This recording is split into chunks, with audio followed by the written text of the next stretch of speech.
Hello అండి, నేనే మీ సుజాత శ్రీనివాస్. అందరూ బాగున్నారా? నేనైతే చాలా చాలా బాగున్నాను. మీరంతా కూడా బాగుండాలని కోరుకుంటున్నాను. అందులో నేను ఉండాలని మనస్ఫూర్తిగా కోరుకుంటున్నాను. ఈ చెట్టు ఎక్కేదైతే మా మరిది, నాకు ఇద్దరు మరుదులు అని చెప్పాను కదండి. ఇద్దరిలో పెద్ద అబ్బాయి చెట్టు ఎక్కుతున్నాడు. అసలు ఆ పల్లెటూర్లు, ఆ చెట్లు ఎక్కి కోసుకోవటం, ఆ వాతావరణం అంతా ఇప్పుడు ఎక్కడుందండి? సిటీలో అంతా మారిపోయింది. అందరూ బిజీ బిజీ. ఉదయం ఆఫీస్కి వెళ్ళటం, సాయంత్రానికి రావటం అలా అయిపోతుంది.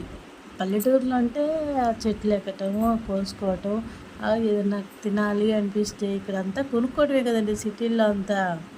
పల్లెటూరులో అంటే మన చుట్టుపక్కల పొలాలకు వెళ్తే దొరుకుతాయి. ఈతకాయలు అంటే, తాటి ముంజలు అంటే, మరి ఇట్లాంటివన్నీ మన చుట్టుపక్కల దొరుకుతాయి. అవి కొట్టేది మా అసలు ఎందుకు తినాలి మా వారు. ఏంటి దీనివల్ల ప్రయోజనం? తాటి ముంజలు చెక్కి ఇస్తున్నాడు. ఆ తాటి ముంజలు అండి ఎంత వేడినైనా అసలు వరదప్ప అనేది తగలదంట, వేడిని రానిదంట దగ్గరికి. వరదప్ప తగలకోకుండా చూసిద్దంట. అందుకే తాటి ముంజలు ఎండాకాలమే వస్తాయి. అది తింటే చాలా మంచిది. దాంట్లో నీళ్లు తాగినా, ఆ తాటి ముంజలు తిన్నా చాలా మంచిదండి. అందుకే నేను చాలా ఇష్టపడుతున్నా తాటి ముంజలు అంటే. నాకైతే చాలా ఇష్టం. ఎప్పుడైనా సరే కొనుక్కొని తింటాం. ఈ సంవత్సరం మా చిన్న మరిది వాళ్ళ పొలంకి వెళ్ళి అలా పొలం చూసినట్టు ఉంటుందని చెప్పి ఇలాగ కోసుకొని కూడా వచ్చాము. ఇక్కడ కనబడేది మా అల్లుడి గారండి. ఇదిగో మా చిన్న మరిది అంటే తనేనండి. తను చెక్కుతున్నాడు చూడండి. వాళ్ళ ఊరే వెళ్ళాము. పొలం అది చూసి ఇంకా కోసుకొని వచ్చాము.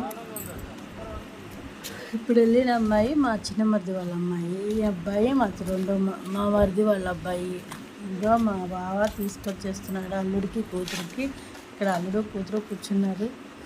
వాళ్ళు కూర్చొని అలా తింటే మనం విడిగా కొనుక్కుంటే చేతులతో తినేస్తాం. తాటికాయ కొట్టుకున్నాక తాటికాయలో తింటాం చూడండి, అది బొట్టిని ఎల్లు లోపల కానీ అలా తింటూ ఉంటే, ఇప్పుడు మా అల్లుడు గారు తింటున్నారు చూడండి, అలా తింటూ ఉంటే చాలా బాగుంటుంది. చాలా టేస్టీగా కూడా అనిపిస్తుంది. చాలా తృప్తిగా అనిపిస్తుంది. నాకైతే నచ్చింది. మీకు ఎలా ఉంటుందో మా అమ్మాయి అయితే పాట కూడా పాడుతుంది. చెట్టు లెక్కగలవా నరహరి, పొట్ట లెక్కగలవా అనే పాట పాడుతుంది. మా అమ్మాయి అయితే పక్కన ఉంది. ఇలాగైతే అందరం వెళ్ళామండి. మా చిన్న మరిది వాళ్ళ పిల్లలు, మా పెద్ద మరిది వాళ్ళ అబ్బాయి, ఇంకా మా అల్లుడు కూతురు, నా కొడుకు, ఇలా అయితే అందరం వెళ్ళాము. సరదాగా గడిపేసాము. తాటి ముంజలు కోసుకొని తిన్నాము. మా మరిది వాళ్ళు కోస్తారులేండి. మా మరిది, నా కొడుకు, మరి మా వారు వీళ్ళందరూ కోస్తారు. మనం ఏం లేదు, ప్రేక్షకుల్లాగా చేసిస్తే తిని రావటమే.